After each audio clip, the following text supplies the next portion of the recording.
दोस्तों हम लोग पहले कई बार डिस्कस कर चुके हैं कि आपको यानी हमारी तीनों ही सेनाओं को भारत के द्वारा जो टेक्नोलॉजी डेवलप की गई है, जो हथियार बनाए गए हैं, उनके ऊपर विश्वास जताना चाहिए। अगर आप ऐसा नहीं करेंगे तो फिर इनका मोरल डाउन होगा, इनके पास पैसा नहीं जाएगा और ये आगे की टेक्नोलॉजीज को डेवलप नहीं कर पाएंगे।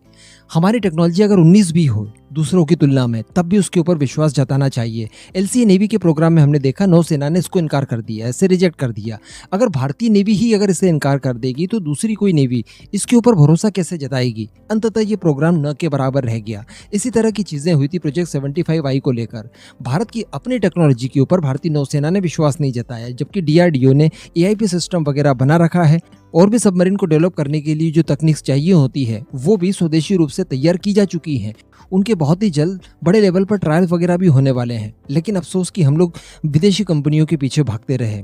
लेकिन हुआ फिर क्या कि इतनी क्रिटिकल कंडीशंस रख दी गई, फिर टेक्नोलॉजी ट्रांसफर हो या फिर इसकी टाइमलाइन हो, इन दोनों ही चीज़ों को लेकर इतनी खतरनाक हमने शर्तें रख दी कि कोई भी कंपनी जो विदेशी है वो भारत के साथ कोलैब करने के लिए तैयार नहीं है। कोई भी ऐसी टेक्नोलॉजी आपको नहीं दे सकता और ना ही इस टाइम पीरियड में आपको कोई ये प्रोजेक्ट तैयार करके दे सकता है। अंततः प्रोजेक्ट 75I काफ़ी लेट हो चुका है। लेकिन दोस्तों अच्छी बात यह है कि भारत की नेवी को इस तरह की सबमरीन हासिल करने से कोई नहीं रोक सकता, क्योंकि हमारे पास अधिकांश टेक्नोलॉजी मौजूद है और जो बची हुई है, जो अभी तक हमारे पास नहीं है, उसे भी बहुत जल्द पूरा कर लिया जाएगा। और इस तरह की next generation stealth attack submarine जो कि डीजल इलेक्ट्रिक होंगी, कन्वेंशनल पावर्ड होंगी, वो जल्दी ही भारतीय नेवी को दे दी जाएंगी। इसी से संबंधित कुछ बताने वाला हूँ। वीडियो बड़ी इंटरेस्टिंग, एकदम एंड तक देखते हुए चैनल को सब्सक्राइब जरूर कर लीजिएगा।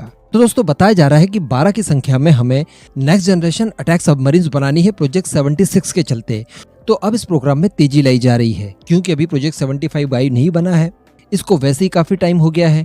अब प्रोजेक्ट 76 की बारी है, तो इससे जितना हो सके उतना जल्दी किया जाए, ताकि जो पुराना घाटा है उसे कहीं ना कहीं रिकवर किया जा सके।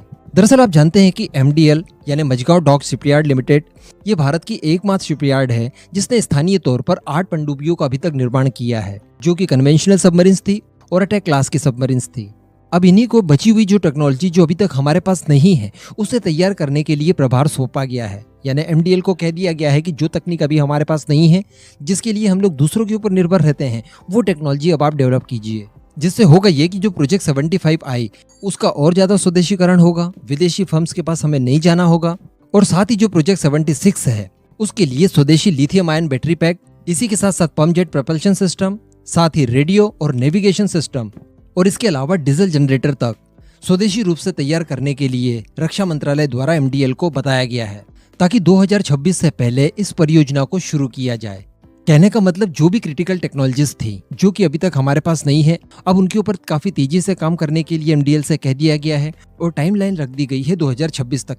यानी आज से अगले 4 सालों में आपने ये सारी टेक्नोलॉजीज को पूरी तरह से अरेंज करना है। उसके बाद हम लोग प्रोजेक्ट 76 को लॉन्च कर देंगे, जिसके तहत 12 पनडुब्बियां बनाई जाएगी भारतीय नेवी के लिए। वैसे अभी भी मैं आपको बता दूं कि ये वैसे ही 2 साल पिछड़ गया है, क्योंकि ये दशक जब शुरू हुआ यानी 2020 से, तभी इसे लॉन्च कर देना चाहिए था प्रोजेक्ट 76 को। लेकिन फिर भी लेट हुआ, क्योंकि प्रोजेक्ट 75I अभी तक तैयार नहीं हुआ था।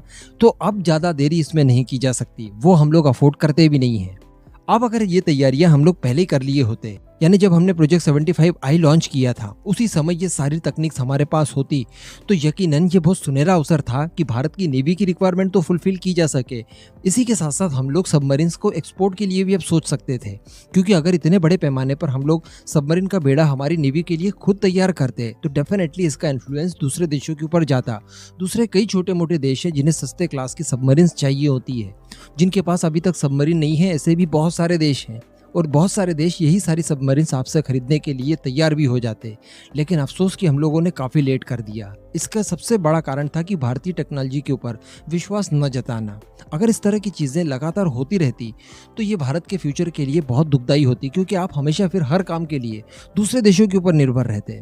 खैर देर सवेर जब भी आए आपको होश आया, ये बड़ी बात है। अब भारतीय टेक्नोलॉजी के आधार पर ये सारी चीज़ें बनाई जाएंगी। थोड़ा बहुत असिस्टमेंट हम लोग विदेशी फर्म से ज़रूर ले सकते हैं, लेकिन बाकी मैक्सिमम चीज़ें अब घरेलू लेवल पर ही तैयार की जाएंगी और इससे अच्छा मूव कोई दूसरा नहीं हो सकता। अब इस पूरे मुद्दे पर आपका जो भी मानना हो नीचे कमेंट करके ज़रूर बताइएगा।